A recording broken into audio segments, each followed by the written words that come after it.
Karen Fisher is a professor in the Social Policy Research Center at the University of New South Wales. I asked her about the quality of China's disability services. I think China is a really interesting country to ask this sort of question of, mainly because it's so vast, and so you see extremely good examples of people's rights being upheld and supported, far better than we would expect in our own countries. But on the other hand, of course, there are much poorer regions where the rights of people with disability are still largely ignored. So that sort of variation, I think, is one of the problems. But the policy itself is good, the laws are good. China was one of the earliest countries to sign and ratify the UN Convention, for example, whereas the United States hasn't quite got there yet. So dig a little bit deeper. You said there's some good examples. What are some that pop right into your mind when you think about that?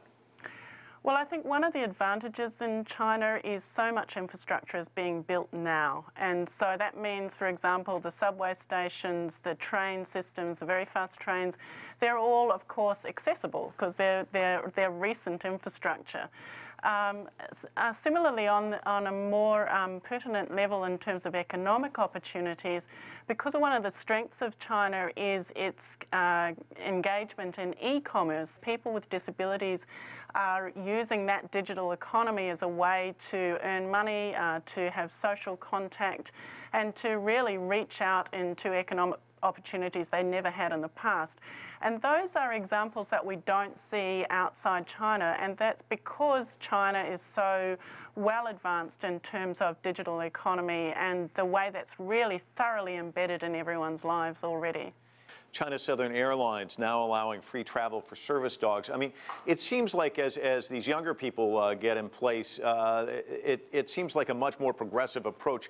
Are you seeing that as well?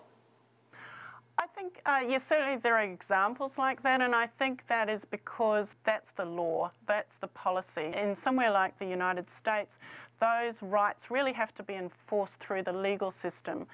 In China, what we see is that if the government makes a decision that this will be the policy and they are strong in the way that they enforce that, then it happens. So that sort of access right that you're talking about in terms of access to transport, if an airline decides that's good economic sense and the government has said, look, this is the law, that's what you have to do, it's much more likely to happen rather than an individual having to force that sort of access through the systems. Karen, one final question. I mean, just talking to you, you can tell this is rather complicated. It's a complex issue. But if you could wave your magic wand and change one thing, what might it be?